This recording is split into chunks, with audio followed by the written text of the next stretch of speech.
Chair recognizes Mr. Turner in opposition. Mr. Speaker and members, I want to address this particular rule. I sent out an email to a number of you. I don't know if you received it, because I wanted to highlight my concerns. And I wanted to make sure to clarify the reason why I raised the concerns on yesterday. Over the last 3 days, I have talked to a number of members in reference to providing funds for kids who are on Medicaid for continuous eligibility. And under the calendar rule, if you want to fund a particular item, the proposed calendar rule, if you want to fund a particular item, you must take away from some other item. In order to fund children under the age of 18 who do not have coverage, the cost of that program is $296 million. And I've talked with many of you about that. It is far more difficult to pull funds from an item that's already funded in the budget in order to fund these kids. The monies that we are talking about are monies that are not designated. There are monies, it is a fund balance at the very end, and it is much easier to pull from that balance in order to provide funding for these Medicaid kids. That is my point. That is the reason why I raised the question. These are unique times, and so I wanted to be very clear. I know that I heard some comment that Representative Turner is raising these issues because Representative Turner is angry that he is not a part of the leadership team. That has absolutely nothing to do with the concerns that I raised. For me, these kids happen to be priority, and I asked my staff, along with the help of others, to take a look at every legislative district and to take a look at the kids in your district that do not have insurance. I hope you will take the opportunity to look at this list. In Harris County, for example, nearly 1/3 of our children do not have insurance. If you take a look at the Valley, that number is very high. If you take a look at the Beaumont, Orange, Port Arthur area, that number, Representative Hamilton, is very high. Now, the floor can decide whether or not you want to touch the balance or you don't want to touch it, whether or not you want to spend it on this priority or spend it on some other.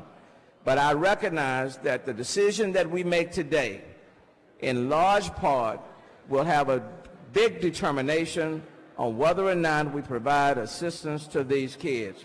That's why I raised the issue. I do want funding for these kids. I believe it's much easier to pull it from the fund balance, and therefore I raised my issues, I raised my concerns, and that's why I'm not going to vote for the calendar rule.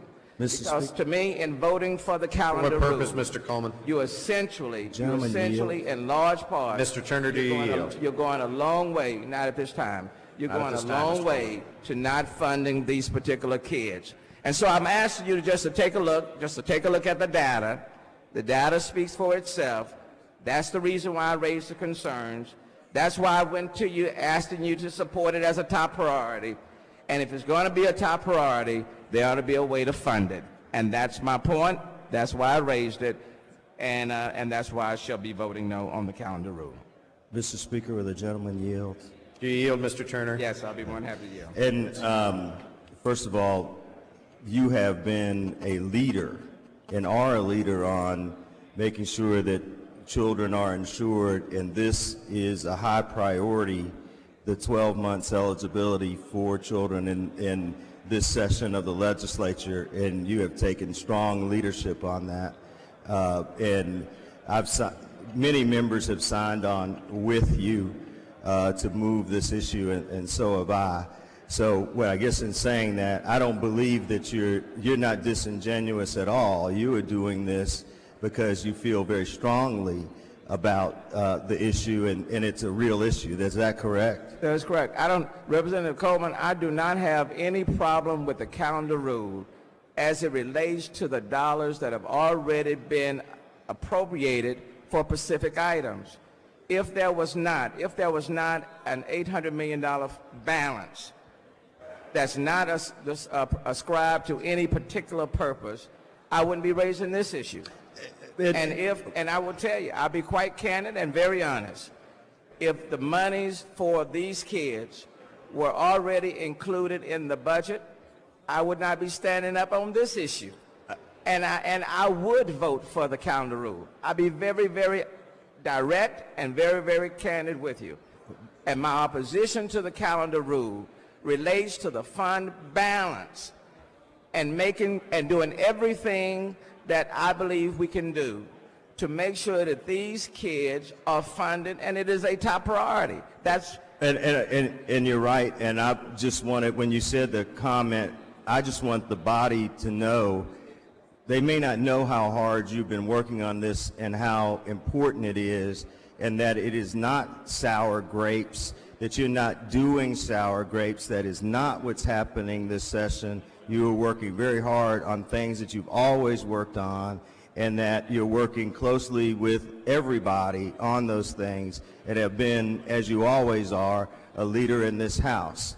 And what I pledge to you is that I will turn over every table with you if this calendar rule passes, to make sure that the objectives that you care about and that I care about are fought to the max. Mr. Speaker, will the gentleman yield? Gentleman, I'm happy to yield. Gentleman yields. Mr. Turner, I want to also echo Representative Coleman's remarks. I appreciate your advocacy on this issue. This is a very important issue that is going to mean a whole lot for many children across the state, especially the kids that I represent. I think we do need to move Medicaid from 6 months eligibility to 12 months eligibility, and that's an important priority. But I want to ask you just some clarifying questions on the practice of this House and how it budgets. I've been having conversations with members who this is their first session, and they wonder, are we doing something out of the normal, unusual, by having money outside of the appropriations bill in order to fund bills that are in substantive committees that have fiscal notes. And I want to ask your help in clarifying that this is indeed standard practice. Well, let me answer it this way, and I want to be as direct as possible. If we were not talking about the federal stimulus money, I would say the answer to you is yes. But with the $16 billion in federal stimulus money, I would say to you, these are unique times. As Representative Dunham said on yesterday, these are unique times. We have decided that we're not going to touch the rainy day fund, okay? That's what people want, that's fine. We have decided that we're going to pay for the hurricane out of general state dollars. If that's what people want, that's fine, okay? We've decided that we're going to reserve money for the structural deficit in order to pay property tax relief. That's what people want, that's fine. And we are taking the federal dollars and surplanting, moving out general revenue dollars. The only point that I'm interested in, Representative Villarreal, and again, this is very specific for me, I'm just looking for the money to give to these kids. And isn't it also true in these unique times with the federal stimulus dollars that is allowing us to avoid cuts in health and human services and education?